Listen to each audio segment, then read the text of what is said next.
એ પ્રકટન દ્વારા આપણે લોકાર્પણ થઈ રહ્યું છે એટલે આપણે સૌ તાળીઓથી વધાવીને ભારત માતા કે મહેન્દ્રસિંહ પ્રમુખ હતા.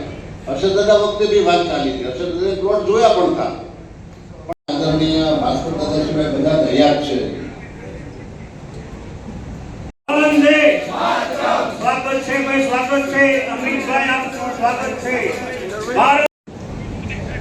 ઘણા ટાઈમથી, ઘણા વર્ષોથી આપણે બધાની અપેક્ષા હતી. એમાં બધા લોકોએ જે તે સમયે પ્રયાસો ખૂબ થયા હતા.